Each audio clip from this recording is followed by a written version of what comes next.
बाजार के दिग्गज जाने माने एडवाइजर सीट्रस एडवाइजर्स के फाउंडर संजय सिन्हा। संजय जी, बहुत शुक्रिया आपका समय देने के लिए सर, स्वागत। और आपसे नए साल में सर पहली बार मुलाकात हो रही है, तो आपको ढेर सारी शुभकामनाएं, बधाई भी। सर, बाजार में परिस्थितियां आप किस तरह से आगे पैन आउट होते हुए देख रहे हैं, क्योंकि अनिश्चितताओं के दौर से बाजार बाहर निकल पा रहा है और रह रह के बेयर्स का ग्रिप मजबूत हो रहा है। अब ट्रेड डील को लेकर थोड़ी ऑप्टिमिज्म बिल्ड हुई। अमेरिकी राजदूत ने कहा कि जल्दी हो जाएगी, लेकिन अभी तक कुछ कॉन्क्रीट बाजार सुनना चाह रहा है। आपकी राय सर क्या है बाजार को लेकर? यहां से क्या देख रहे हैं आप वे अहेड? सबसे पहले धन्यवाद मुझे इस प्रोग्राम में शामिल करने के लिए, और मेरे तरफ से आपको, आपके सारी टीम और आपके श्रोताओं को नई साल की शुभकामनाएं। हम लोगों ने सिट्रस एडवाइजर पिछले 14 साल से हर जनवरी के महीने में एक स्टडी पब्लिश करती है जिसका नाम होता है टॉप 10 इश्यूज। तो हम लोगों ने टॉप 10 इश्यूज फॉर 2026 भी पब्लिश किया है, जिसमें कि हम लोगों ने 10 ऐसे इश्यूज को हाईलाइट किया है जिनका प्रभाव बाजार पे इस साल रहेगा। मुख्यतः उसमें अगर आप देखें तो जो आपने अपने ओपनिंग रिमार्क्स में भी उनमें से कुछ पॉइंट्स पर चर्चा की। जियोपॉलिटिक्स जो है वो डेफिनेटली बाजार पर एक प्रभाव रहेगा, और उसी से संबंधित अगर आप देखें तो हमारी यूएस के साथ जो ट्रेड डील है उसमें जो डिले हो रही है, उसके कारण जो अनिश्चितता बनी हुई है वो भी बाजार पर एक फैक्टर के रूप में हावी रहेगा। लेकिन अगर इन फैक्टर्स का अगर आप इम्पैक्ट देखें तो बाजार के संदर्भ में इनका इम्पैक्ट मेरे ख्याल से 2-3 फैक्टर्स हैं जिन पर ज्यादा असर पड़ना चाहिए। एक तो है कि पिछले साल बाकी करेंसीज के अपेक्षा भारत की करेंसी रूपी में 5% का डिप्रिसिएशन हुआ। ये डिप्रिसिएशन शायद एक कारण रहा एफआईआई के आउटफ्लोज को प्रेरित करने के लिए। अगर जियोपॉलिटिकल सिचुएशन खराब रहा और हमारी यूएस की डील ज्यादा डिले होती है तो क्या करेंसी पर यह प्रभाव 2026 में भी हावी रहेगा, ये एक महत्वपूर्ण कारण बनता है। हमारा अपना मानना है कि वो 90 से 92 के बीच के रेंज में ही स्टेबलाइज हो जाएगा, और हो सकता है कि वो नीचे की तरफ भी जा सके। लेकिन जो दूसरा परिणाम जियोपॉलिटिकल सिचुएशन का या बाकी जो डेवलपमेंट्स हो रहे हैं ग्लोबल इकोनॉमी में, उसका अगर असर देखें तो उसका असर कमोडिटी प्राइसेस पर भी होगा, और कमोडिटी प्राइसेस पर जो असर होगा उसका हमारे ऊपर मिला जुला असर हो सकता है। 2024 में अगर आप देखें तो कमोडिटी के प्राइसेस हमारे कंपनीज के लिए फेवरेबल थे, उनकी परफॉर्मेंस FY25 में ज़्यादा अच्छी रही। FY26 में हम उतना ज़्यादा नहीं देख रहे हैं। लेकिन अगर कमोडिटी के प्राइसेस कैलेंडर ईयर 26 में स्ट्रांग रहे तो FY27 में हो सकता है कि कमोडिटी सेक्टर की जो कंपनीज हैं वो ज़्यादा अच्छा प्रदर्शन दे पाए। तो ये तो समझिए कि मोटे मोटे तौर पर असर हुआ बाजार पे। लेकिन अगर आप इसको निवेशक के रूप में देखना चाहें और स्ट्रैटेजी के रूप में ढालने की रूप में देखें तो 2025 ने हमें एक चीज सिखाया कि जो लॉजिकल टॉप डाउन इंटरप्रिटेशन होता है उसका डेफिनेट जरूरी नहीं है कि उसका असर बॉटम अप स्टॉक परफॉर्मेंस पे हो।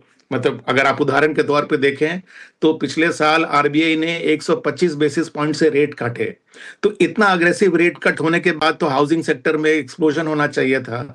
लेकिन पिछले साल one of the worst performing index अगर आप देखें तो वो रियल एस्टेट का रहा। तो मेरे ख्याल से 2026 के लिए निवेश के रूप में अगर हम देखें तो भले ही हमें सेक्टर के बारे में व्यू टॉप डाउन बनाए, लेकिन हमें इन्वेस्टमेंट बॉटम अप ही करना पड़ेगा 2026 में। संजय सर, सभी की नजरें हैं और इंतजार बहुत लंबा हो गया कि ट्रेड डील अब होगी तब होगी, और बहुत सारे वॉइसेस ये भी कह रहे हैं कि बाजार ने कहीं ना कहीं अब उन चीजों को ना डाइजेस्ट कर लिया है, टैरिफ और ट्रेड डील के इम्पैक्ट को। क्योंकि देखिए, भले ही प्राइस करेक्शन ना हुआ हो लेकिन टाइम करेक्शन तो बाजार में हुआ है। आप भी क्या यही मानते हैं, या फिर आपको लगता है कि जिस दिन भी जो अनाउंसमेंट आएगा बाजार में नीजर के अलावा एक सस्टेन बाइंग या सेलिंग जो भी आउटकम हो बाजार में हमें देखने को मिलेगा, वो और बाकी है बाजार में अभी वो? मेरे ख्याल से देखिए, जब ट्रेड डील फाइनली कंज्यूमेट हो जाएगा उसका असर मेरे ख्याल से बाजार पर डेफिनेटली सेंटीमेंट के तौर पर पॉजिटिव होगा, क्योंकि बाजार उसको नियर टर्म और मीडियम एंड लॉन्ग टर्म के पर्सपेक्टिव में देखेगा। लोगों का मानना यह भी है कि जो फॉरेन इंस्टीट्यूशनल इन्वेस्टर्स हैं उनकी सेलिंग का एक कारण ये भी है कि हमारी यूएस के साथ डील नहीं हो रही है। तो अगर आप देखें 2025 में तो एफआईआई की सेलिंग करीब 2.25 लाख करोड़ की रही।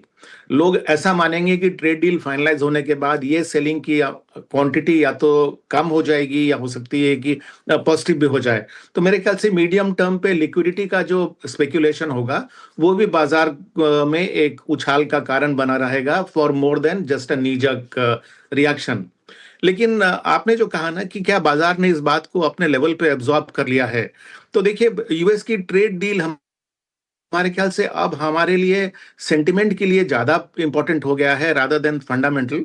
क्योंकि जिस तरह से इकोनॉमिक डेटा पब्लिश हुई अप्रैल से लेकर नवंबर तक का जो ट्रेड डेटा पब्लिश हुआ उसमें यह देखा गया कि हमारी यूएस को एक्सपोर्ट एक्चुअली 11% से बढ़ी है। तो मैं इससे बहुत सरप्राइज नहीं हूं, क्योंकि कुछ सेक्टर्स पर अगर इम्पैक्ट को छोड़ दे, जैसे टेक्सटाइल पर हुआ या इस तरह के जो जेम ज्वेलरी और इस तरह की ऑटो एंसिलरी की जो एक्सपोर्ट्स यूएस में होती है, उस पर डेफिनेटली टैरिफ का असर पड़ा है। लेकिन अब तक सर्विसेज सेक्टर पर टैरिफ का असर नहीं हुआ है।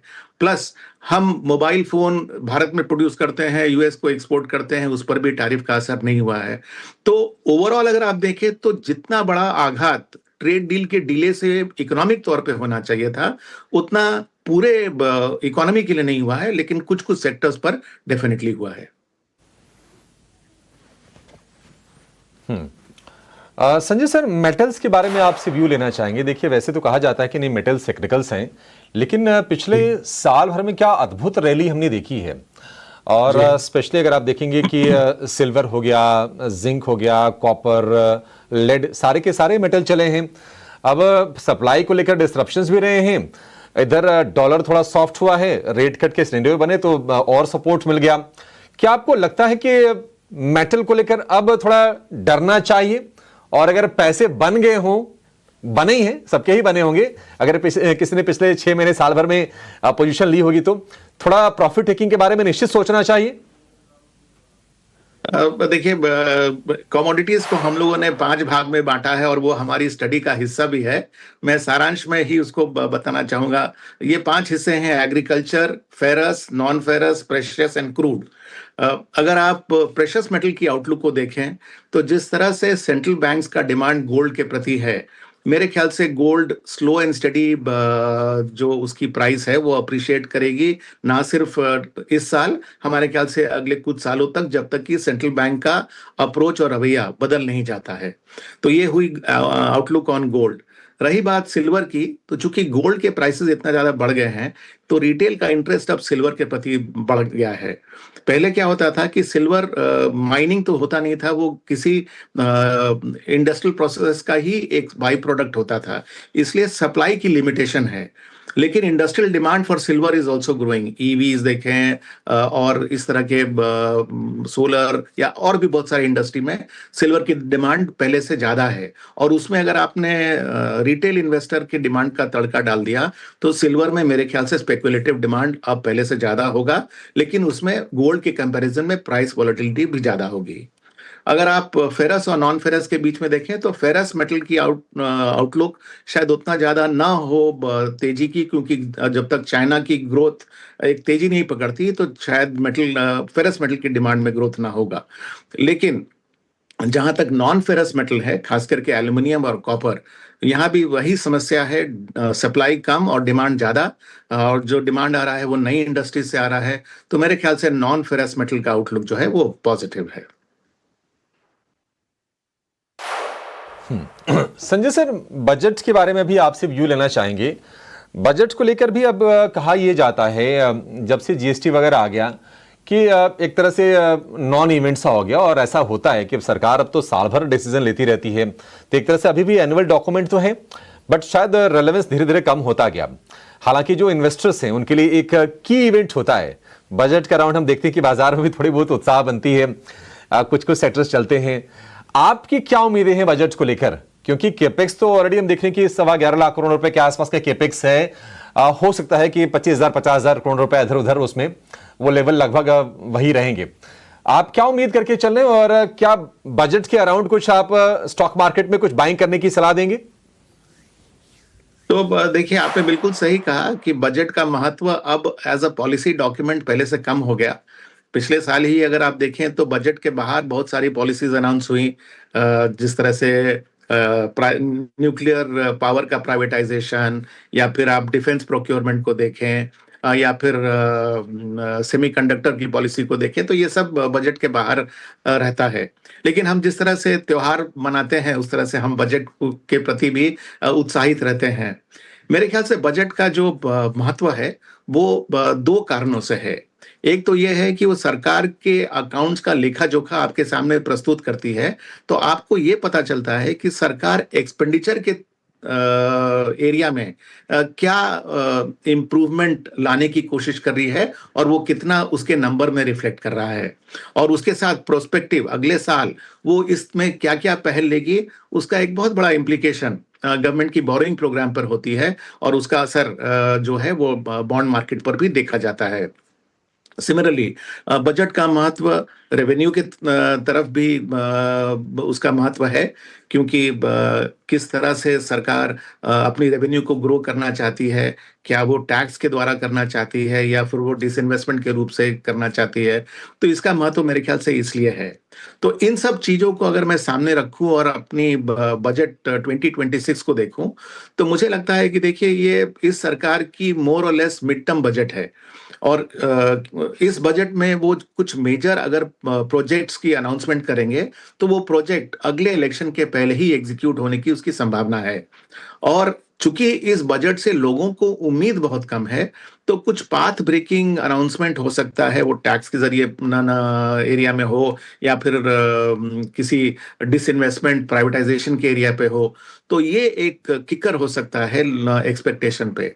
तो इन सब को सामने रखते हुए मेरे ख्याल से जिस तरह की गिरावट हम लोग अभी हाल के दिनों में ईपीसी कैपिटल गुड्स के स्टॉक्स में देख रहे हैं, मेरे ख्याल से एक अवसर पैदा कर रहा है ये गिरावट हम लोगों को एक छोटी सी पोजीशन इसमें बनाने के लिए, बजट के उसको ध्यान में रखते हुए। साथ ही साथ मुझे लगता है कि सरकार अपने फिस्कल डिसिप्लिन को कायम रखेगी, और इसके कारण जो बॉन्ड मार्केट है उस पर भी अब एक स्टेबिलिटी आने की संभावना है, क्योंकि पिछले साल जब जीएसटी रैशनलाइज हुआ था उसके बाद ऐसी उम्मीद की जा रही थी कि सरकार अपनी इंफ्रास्ट्रक्चर स्पेंडिंग को कम कर देगी और फिस्कल डेफिसिट कंट्रोल में नहीं रहेगा। तो सरकार अपनी फिस्कल डिसिप्लिन को बनाए हुए अगर इंफ्रास्ट्रक्चर की स्पेंडिंग बढ़ाती है तो वो भी एक पॉजिटिव सिग्नल होगा, और बॉन्ड मार्केट में अगर सॉफ्टनेस हुआ तो मेरे ख्याल से रेट सेंसिटिव स्टॉक्स जो हैं वो अच्छा करेंगे। ठीक है संजय जी, बहुत शुक्रिया सर। आपने काफ़ी विस्तार से और काफ़ी बारीकी से चीज़ों को आपने सही परिप्रेक्ष्य में रखा है। बहुत शुक्रिया, आज आपने समय दिया और हमसे आपने बातचीत की। धन्यवाद। चलिए